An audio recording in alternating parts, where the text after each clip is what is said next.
Nakakaloka, wala silang 2 piraso lang. Pag ito, 86 agad pag... Meron tayong burger. Tignan niyo pag packaging nila. Para ganun lang.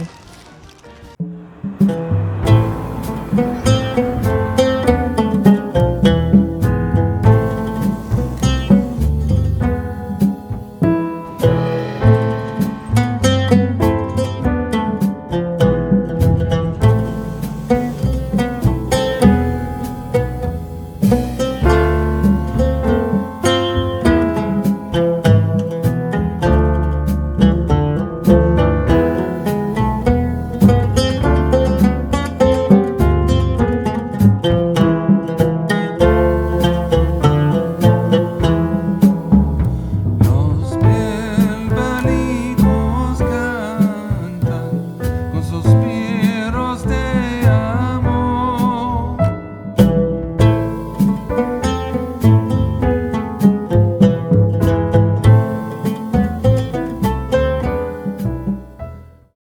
So ayan guys, andito tayo ngayon guys sa May Mesilla Park. So everyday, actually everyday, bongga na everyday. Halos for the past few days, lagi ako naglalakad dito. I just love this park kasi napaka, alam mo yung walkable, bikeable, at saka sobrang busy lang nitong lugar na to at maganda.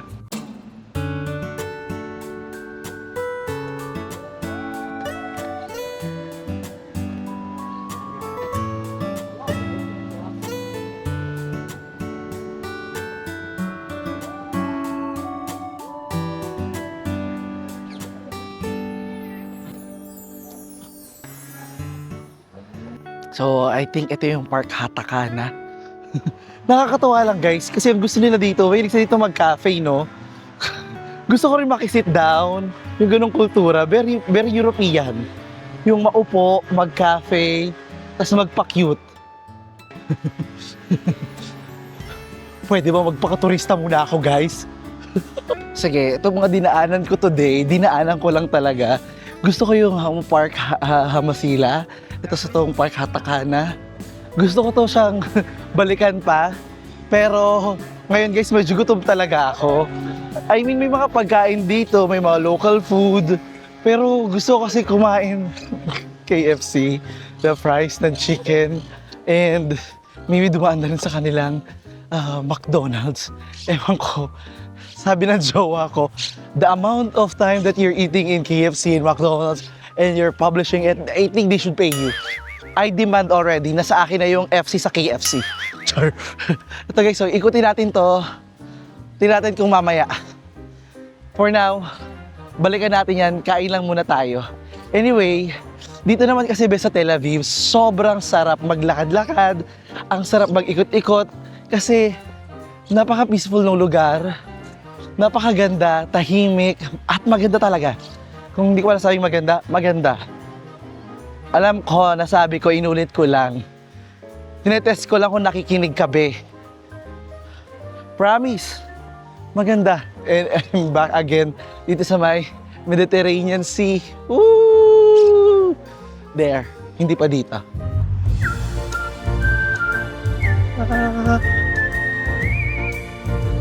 Oh.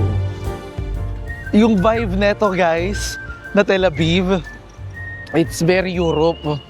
Well, geopolitically, part naman tayo sila ng Europe, politically, di ba? Mas inclined sila doon dahil hindi naman sila bati sa mga kapitbahay nila. Ano ba yun, abutan tayo ng red light. As a Pilipino, kahit malamig, maaraw pa rin, so dito tayo sa silong. Tingnan nyo guys sila dito, oh.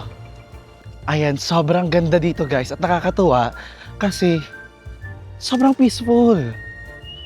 Ito yung sinasabi ko nung nakarang araw, di tayo pantiliwanag. Ito yung sinasabi ko nung nakarang araw na nandito ako. Ganito sana ang Manila Bay kung hindi naging kurakot ang ating gobyerno at hindi naging pabaya. Yung tabi ng dagat, park ng tao. Kita nyo ba ako? Ayun o, ang ganda. Tapos tong area pa na ito, dito nagpipiknik yung mga tao, Dito sila naglalaro ng sports. Dito sila nagbabanding. Dito sila nagpapafit. Dahil magjojowa din dito, guys. Ang daming, minsan naiingit ako. Naglalakad lang ako, nakakita ko may naglalampungan sa tabi. So, paano ako? Ayan na. Pogi talaga sila. Nasabi ko sa inyo. Ayan, dito tayo para kita tayo ng liwanag. Look, wow. Anyway, ako talaga kasi as a traveler, gusto ko yung mga destination na very walkable. Gusto ko yung marami akong nalalakaran. Kahit okay ako sa lakad ng everyday, kahit napapagod ako. Kung okay naman yung weather, I have no complaint eh. Like dito, okay sa akin yung weather. Pag itong maaraw, hindi mainit. Maaraw, hindi sobrang init. Hindi rin malamig yung ihip ng hangin. Pagdating ng gabi, actually medyo malamig, pero okay lang. Yung parang na-enjoy ko siya, lakad-lakarin. Ang chika pa sa akin ng mga caregiver na nakasama ko dito. Shoutout kila Ate Tinchoy, kay Kuya Tim. Sabi nila dito, itong area na to, maganda dito maglakad-lakad kung gusto mong makita ng mga gwapo at magaganda. Kasi maraming gwapo at magaganda sa area na ito. Sabi ko, ay talaga ba? So mula nun, dito na ako Joke lang, yan naman kayo. KFC ang habol ko, guys. Gutom na ako.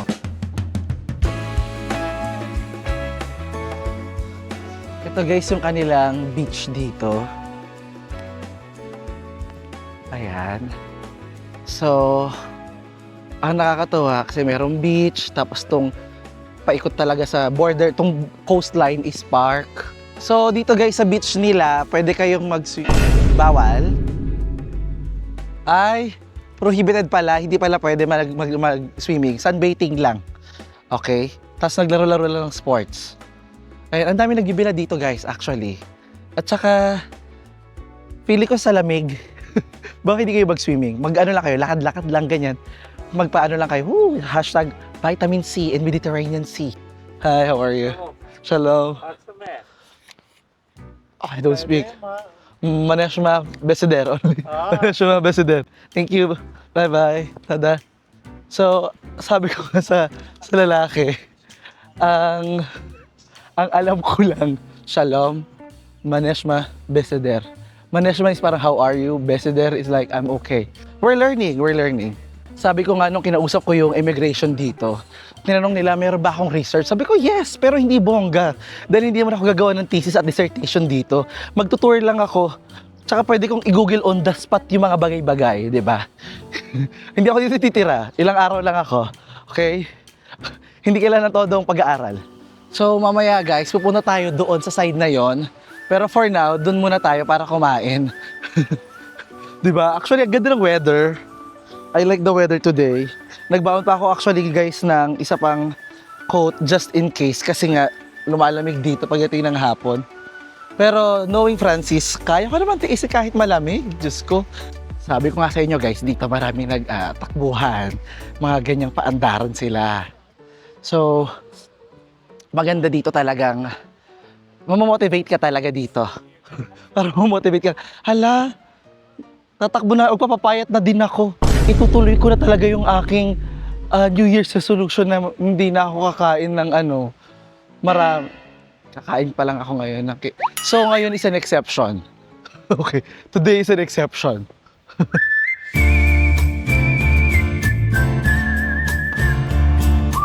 So be, andito na tayo malapit sa may KFC. Mamaya tayo basta mag-ikot-ikot ha. Mag-KFC muna tayo dahil gutom na ang atin nyo.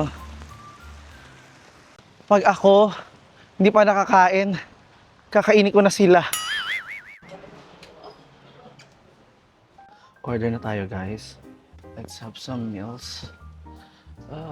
Lunchbox. Gusto ko actually yung chicken na may buto pa sana. Ang dami naman, 5 pieces. Mukbang.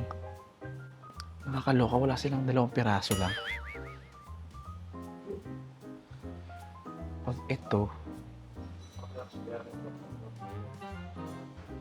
86 agad. Pag recommended, 82.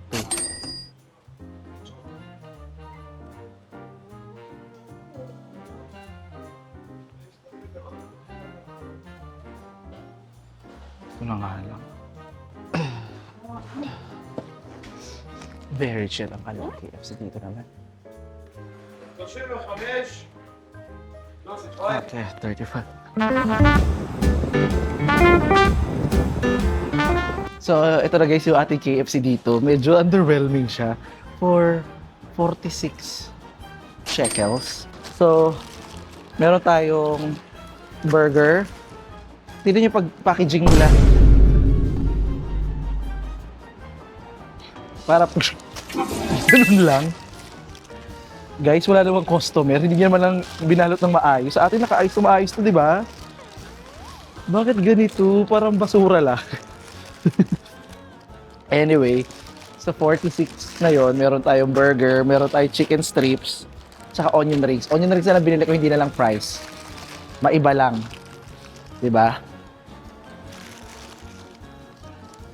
Meron din tayong mga sauce dito. Spicy ata ito. Ito ba spicy? Ketchup, garlic sauce, tsaka din yung spicy sweet and chili kemerot. Tapos para dito sa peach flavor na water, may additional siya na 2 shekels. So, tikman natin. Medyo, ano no, hindi ako nasayahan sa packaging talaga. Malaking impact siya. Nawala yung audience impact ko. Okay. Medyo malungkot yung burger. Malungkot ako.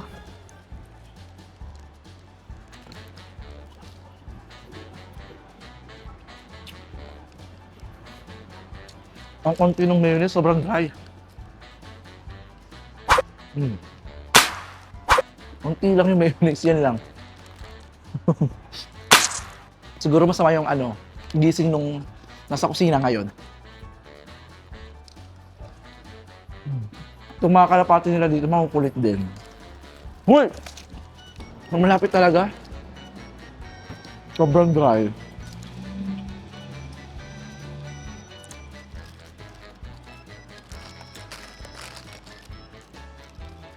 Busog ka itong burger ah. Ngayon ko na-realize na kung isang bucket ako na 5 pieces na manok, mahal siya, di ba? 86. Dito kasi guys sa Israel, magastos pag kumakain sa labas. Pero kung yung price na yun, 89, bumili ka na lang at nagluto ka, masulit yun.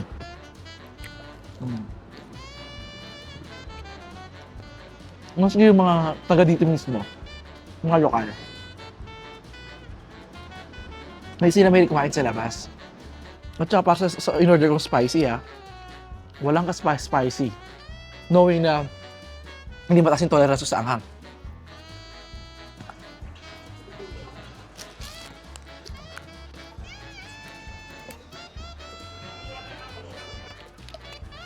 Sarap. At gusto ko na may mahagay ito kasi mga water-infused flavor na yung kung ano-anong prutas. So ngayon ito naman kanilang onion rings yung susubukan natin. Ang sarap. For the onion rings, wala namang special. Parang normal lang siya. Pero, okay yung hindi siya sobrang lasang sibuyas. Kasi ayoko mag-amoy sibuyas, bunga ako. Ito yung sauce niya. Spicy nga. Sobrang anghang. Ba't ito pinili ko? Ito kanilang chicken strips.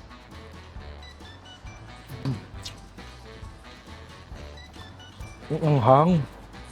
Bago talaga. Hindi talaga ako papayag na hindi makakain ng chicken nilito na may buto. O baka pumayag ako kasi mahal. Medyo dry lang yung loob. Itong lugar nila, maganda kasi itong area na to dahil ang harap ko guys is beach. Ang ganda. Tapos, of all the places na puntahan ko, sino yung merong blue west sunset. Ang ganda ng kulay blue yung sunset nila. May orange pa naman, pero yung sky, kung gaano ka blue, ang ganda.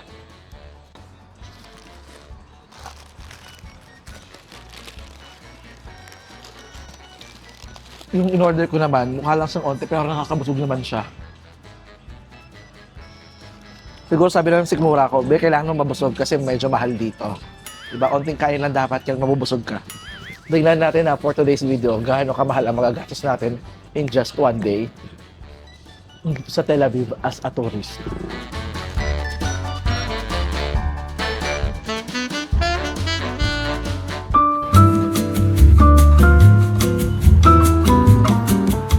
Di ba guys, sabi ko sa'yo yung feeling niya talaga dito, be, oh. It feels like you are in, like, California. California. Oh, parang meron din naman. Meron. Ipipilit ko yan.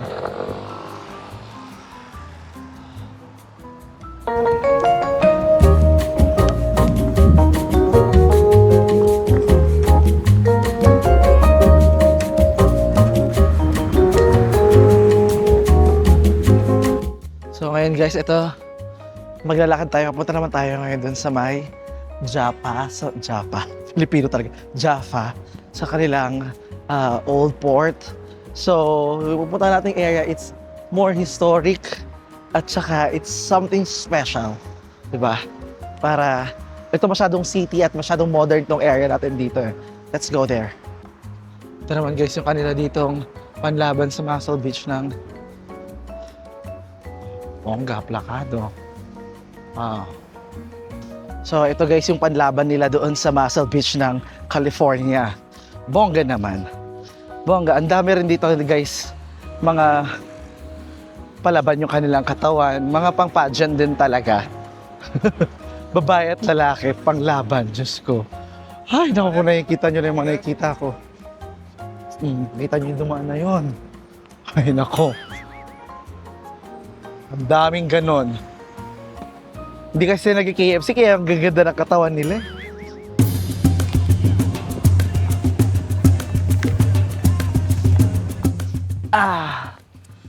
Wow. Actually, yung mga pag-upo-upo dito guys, sa area na to, sa Gordon Beach, Clore Beach, basta tong beach na to, tong beach na area na to, yung pag-upo-upo at panonood sa mga tao, it's a very Tel Aviv thing. Like, marami sa akin na dito rin yung mga tumatambay para panoorin yung isa't isa. 'Di ba? Like, it's so nice to be here, 'di ba? Sobrang, ilang beses ko na nasabi na sobrang peaceful. Sobrang saya. Yung parang, alam mo yung parang, politically aside, okay naman eh. Yung parang, I don't know, bilang turista ako, honestly, I don't know where to stand. Pero siguro historically, doon sa idea na lang na parang, di ba hinati naman. Tapos inuunti-unti nilang tanggalin yung mga Palestinian dito. Yun lang yung hindi maganda. Parang lahat sila, pareho silang may mali. Like, si Palestine with the Hamas, mali sila. 'Di ba? Mali yung paraan nila. Mali rin naman yung paraan nila. Pero babalik lang ako, ulitin ko ha. Ang political stand ko dito sa bansang ito is yung hinati na siya before. 'Di ba? Parang ito yung para sa inyo, ito yung para sa kanila. Pero ang ginawa ng side ng Israel is binili nila yung mga lupa ng mga magsasaka na mga Palestinian. Kasi historically, 'di ba? Dati dito na talaga ang Israel, 'di ba? Kaso sila yung bayang sinumpa, pinalayas, 'di ba? Parang sa Bible na sinabi. Kaya umalis sila. Tapos after ng anong World War ba, yung bumalik sila. Nung nabuo na yung Zionism, yung faith and yung parang ano tawag ba? Basta the faith, they had this belief to rebuild the country. And nung ginawa yon, sa pagkakalo ko, stock knowledge to, di ba? Nagawa ng parang overnight decision lang ang UK na and UN na okay, saan sila ilalagay? O hatiin natin itong area na to para sa kanila. Oo, magkaiba. Nahati ng religion. Kaya somehow parang, I mean, sino ba may kasalanan? Pero, ayun, babalik tayo. Ang stand ko is yung, hinati na eh. Ba't nyo agawin pa? Porkit may pera kayo. Kakantiin nyo. Alam mo yun. Yun lang yun. Yun lang yun sa akin. Pero both silang mali sa mga paraan silang maling ginawa. At maraming sibilyang namamatay at naapektuhan. Pero ngayon sa sitwasyon natin dito, makita nyo naman na okay naman. And it's something I'm happy. Kasi kahit merong problema, at least merong ceasefire. At andito tayo ngayon. Nag-enjoy. Ay, be. Naantok ako. After ko kumain, nabusog ako talaga. Bigla ako inantok. Ang sarap ng...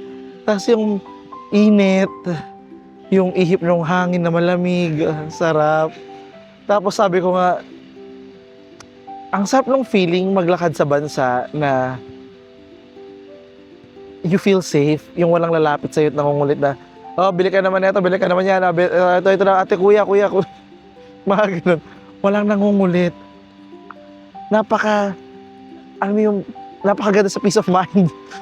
May peace of mind ka maglakad-lakad na walang mangungulit sa'yo, lalo na kung introvert ka, na ayaw mo pag-socialize, ayaw mo pagkausap, kundi na-pressure ka or nahihirapan ka. Be, ang sarap, be, oh. Sabi ko, siguro ayun na yung basihan ko ng ano, pag okay yung bonsai, parang, ito challenging pag may mga nangungulit. Pag itong wala, mahal to. Ay, sarap ng weather, guys. Woo!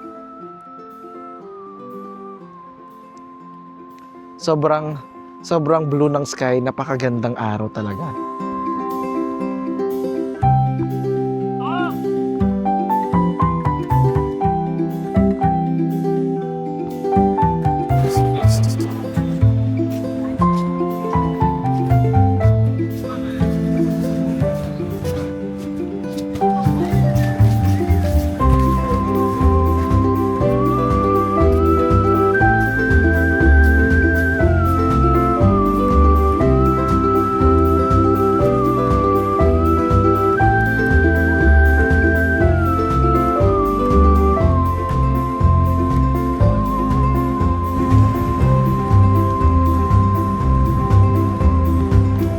So ito guys, isa to sa park na gusto ko dito sa Tel Aviv. Itong beach area na to. Like, tingnan nyo. So, ang maganda dito is magandang maupo at tumambay. Yung magbilad ka lang sa araw. Panoorin mo lang yung sunset. Kaso hindi pa sunset, maaga pa. Parang masarap lang dito matulog actually. Magbaon ka ng sarili mong unan or make sure yung bag mo is makapal-kapal para ma-enjoy mo yung ganda ng view. Wow. Alam mo yung kahit umupo ka lang dito. Actually, yung gusto ko dito, be. Yung parang, pag nilakad mo tong kahabaan na to, ang dami yung pwedeng i-stop. Para mag-sit down lang at mag-relax at mag-enjoy. Yung parang ako, upo lang ako dito.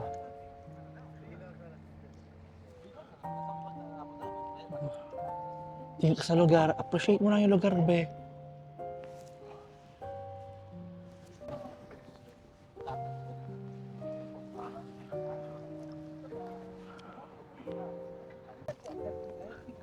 Diba? Sobrang ganda lang ng lugar dito, guys.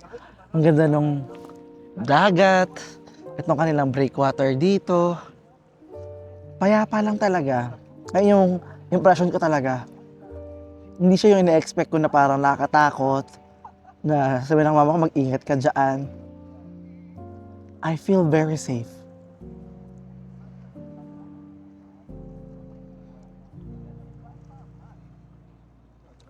Actually, kung tutuusin, parang mas peaceful pa nga siya kaysa sa Pilipinas. Tutuusin, ha?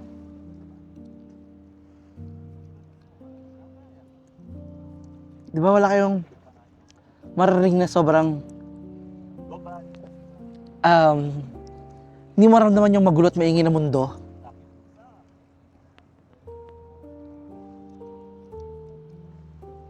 Actually, naiintindihan ko na bakit sa mga nabasa kong mga post na isa sa kanilang dream destination or kung meron man silang titirahan na lugar, ang gusto nila is Tel Aviv.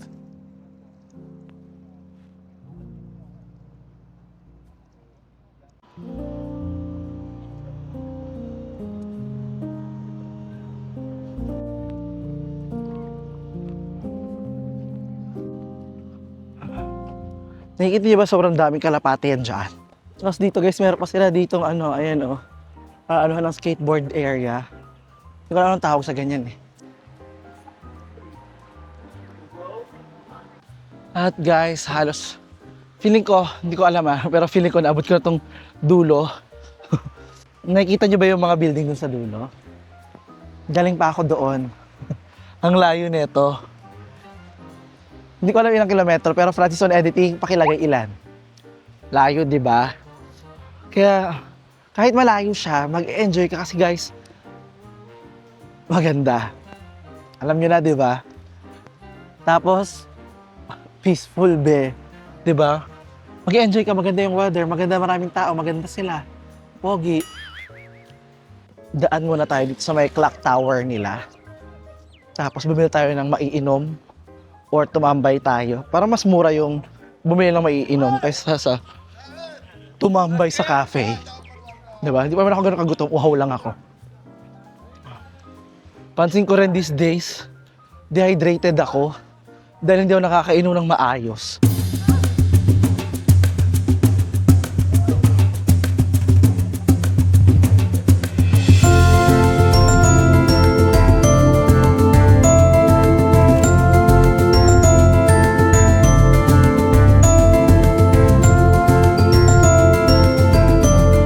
So ngayon guys, andito naman tayo ngayon sa Clock Tower dito sa Jaffa.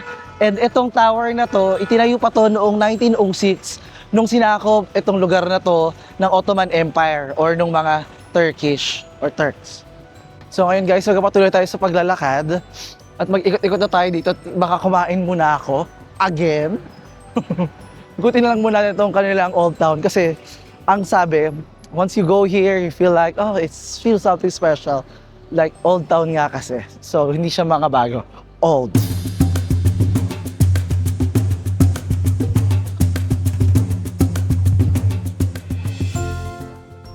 So ito naman guys yung Jaffa Great Mosque.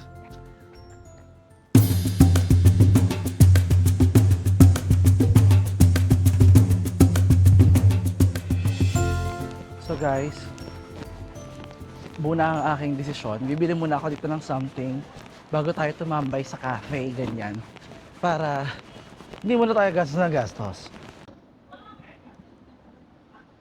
Actually guys, natutuwa talaga ako dito sa kanina maglakad-lakad. Dahil parang pag ganitong hindi mo na talaga alam yung lugar na pinupuntahan mo, nag-i-explore ka lang. Every step of the way is a surprise na nakakatuwa. Sabi ko nga, normally lang naman pag tayo nasa Pilipinas, nasa bahay, hindi naman tayo naglalakad ng todo-todo, di ba? Hindi tayo na-excite maglakad. Hindi tayo na-excite bumangon na maaga. Pero, right now, nagpapakaturista talaga ako. Sobrang na-enjoy ko. Alam mo, tinatawag ko sa isip ko na, Francis, be a tourist. I-enjoy mo yan.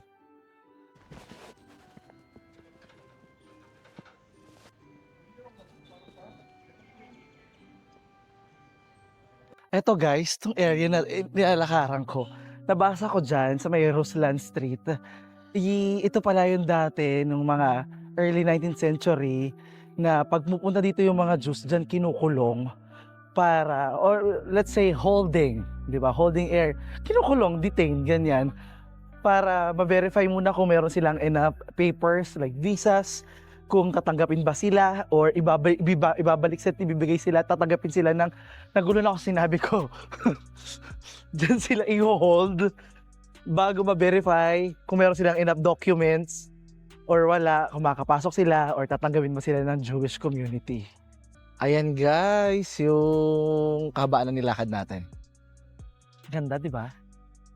Tapos meron pa doon guys tayo pupuntahan. Ayun, meron pang simbahan doon kasi merong krus yung tuktok. So, para sa ating gastos update, wala sila doon maliit na tubig, malaki lang. Hindi ko naman kaya magbitbit ng napakalaking tubig. So, ito lang binili ko. Nagkakalaga naman siya ng 10. So, medyo hindi pa rin ako magastos today, in fairness. Pero, kung tutuusin, alas 3 pasado pa lang. Tama ba? Mag-alas 4 na. So, palubog na yung araw. Ganito dito guys, mga by 4:38 or 37, yun talaga yung exact be, according sa app. Chinecheck ko talaga. Gawin ako ka-OA. Chinecheck ko yung weather madalas bago ako lumabas kung uulan kasi, kung malamig. Para mapaghandaan natin yung lakad ko.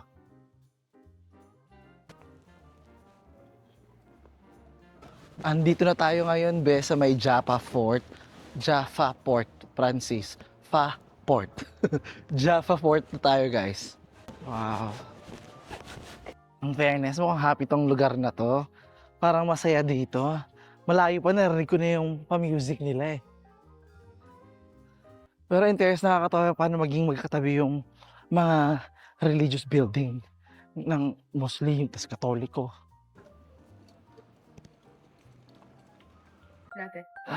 Wow. So dito guys ngayon,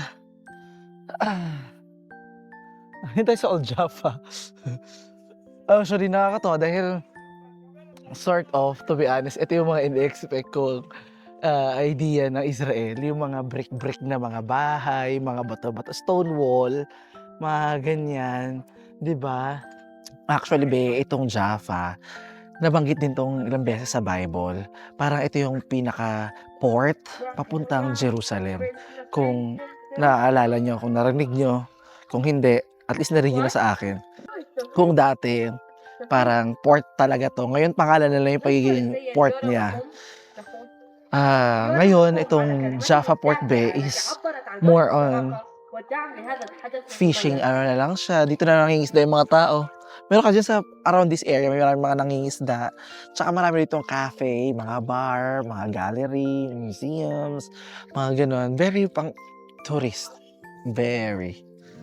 I left the hall light on in case you come back home. I sent a text that I was wrong. Oh, won't you come back home? Why won't you come back home?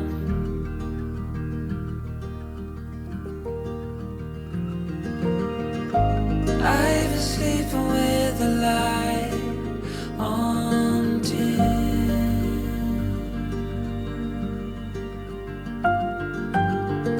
The dark feels heavier without you in.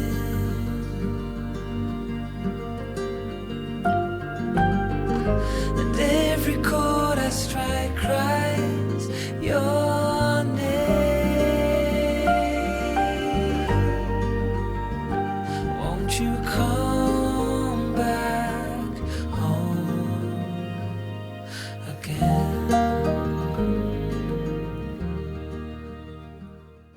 So it's like finally guys, I'm here in Tel Aviv. Cheers to that.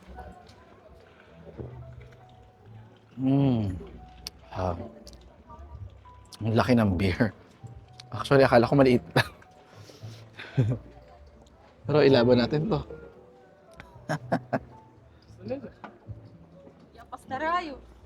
Ang tagal ko hindi kumain uminom ng beer mag-isa, no? Pero, hindi ko alam kung maganda dyan sa camera, no? Pero sobrang photogenic ng dagat nila. Oo nga, malaki nga talaga yung beer.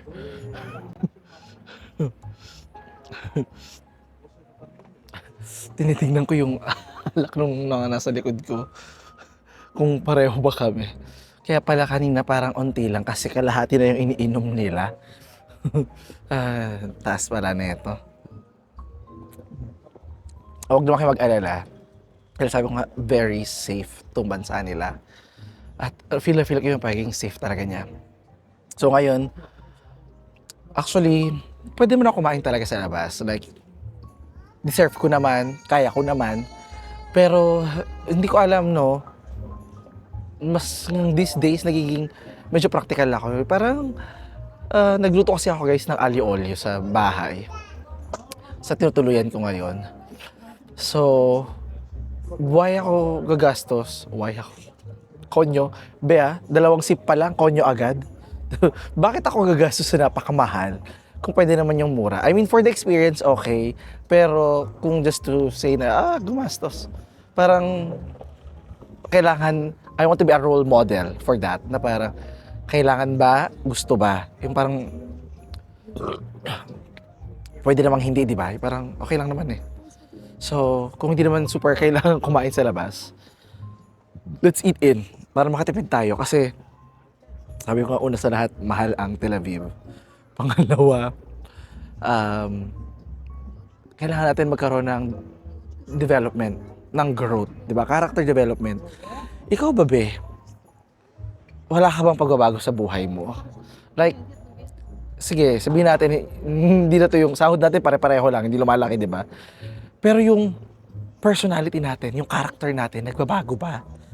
'Di ba? Napakahalaga yun eh, na parang in order to be the person that you want, you have to work it out.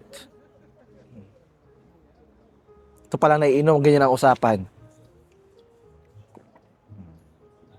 Pero real talk lang, 'di ba? Kailangan mong maging ano eh, mahirap yun eh, pagtrabahuin yung to be that desirable person. To be the person that you want. Yung ikaw ba mismo, ikaw ba yung taong, would you be the person that you would date? Or would you be the person that you would want to settle with? So mahalagang call out to for everyone, wake up call, lalo na sa mga single dyan. I think ito talaga, kailangan natin simulan na iwanan na yung mga old bad habits and try to develop new, better attitude, habits, and let's just try to be a better person. Nang may alak. Francis, ewan ko rin sa'yo eh. May tindi ako sana akong kape. Kaso alak. Ayoko kasi maging acidic. Palusot. May gamot ka sa bag. Wow.